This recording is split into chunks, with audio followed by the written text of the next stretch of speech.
Kalau dilihat secara terpisah, kini James sedang melakukan pemanasan untuk memadukan kedua kesenangannya itu dalam suatu tantangan epik. Dia ingin lomba berlari mengalahkan sebanyak mungkin makhluk hidup di muka bumi ini. Sampai sejauh mana ia dapat melampaui kerajaan binatang? Ayo kita cari tahu. Maaf Jimmy, sepertinya peluangnya tidak cukup bagus. Manusia tidak secepat itu. Seperti orang lain, James berjalan dengan kecepatan rata-rata 5 km per jam. Tapi itu berita baik. Dia sudah lebih cepat daripada banyak makhluk darat lainnya.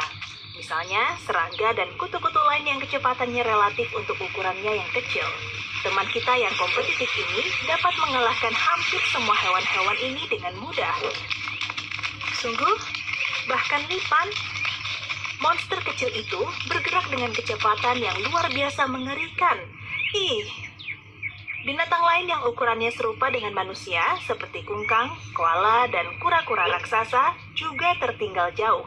Kungkang hidup di tempat-tempat yang terlalu berisiko untuk bergerak cepat karena hewan pemangsa akan melihatnya.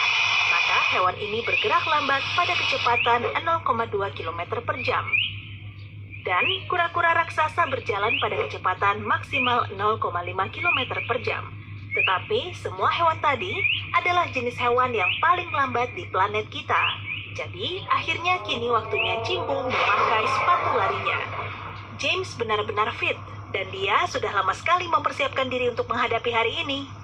Itulah sebabnya 24 km per jam cuma seperti lari-lari kecil baginya.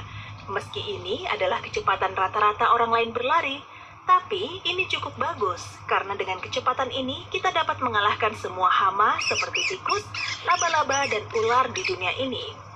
Pesaing yang paling tangguh di sini adalah Six Line Race Runner, nama yang luar biasa untuk seekor kadal yang dapat menunjukkan pada James dia tidak akan bertahan.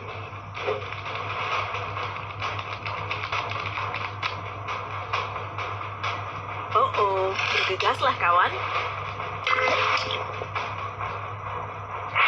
James ingin mengikuti balap lari binatang tingkat tinggi, maka dia melesat dengan kecepatan Olimpiade 45 km per jam, kecepatan lari manusia tertinggi yang pernah tercatat. Hewan-hewan seperti gajah, tupai, dan bahkan beruang putih berhenti untuk menghela napas di belakang kawan kita yang terus melaju itu. Ini adalah saat yang aneh ketika seorang manusia dapat mengalahkan beruang kutub, tapi dia tidak akan bertahan terlalu lama dengan beruang coklat. Lebih baik lemparkan sedikit madu untuk mengalihkan perhatiannya. Hai sayang, lihat beruang itu. Iya, yang itu. Ini juga saat di mana Jim yang langsing bersiap untuk menghadapi kenyataan. Kecepatan bukanlah kekuatan terbesar manusia, tapi kepandaian dan kecerdasan. Dengan pemikiran ini, James melompat ke atas sepeda. 64 km per jam. Itulah kira-kira kecepatan tertinggi yang dapat dia capai dengan sepeda tanpa bantuan mesin. Hanya cukup untuk lolos dari semua beruang dan hewan-hewan bertaring seperti anjing hutan, anjing, dan serigala. Tetapi, dia masih tidak bisa menyusul terwelu coklat yang berlari secepat 77 km per jam. Hei, setidaknya James menang melawan kucing rumah biasa. Bagaimana dengan sepupu besarnya yang menguasai padang rumput Afrika? Singa dapat berlari dengan kecepatan mengejutkan, yaitu 80 km per jam. Ini hampir sama dengan kecepatan mangsanya, wild beast biru.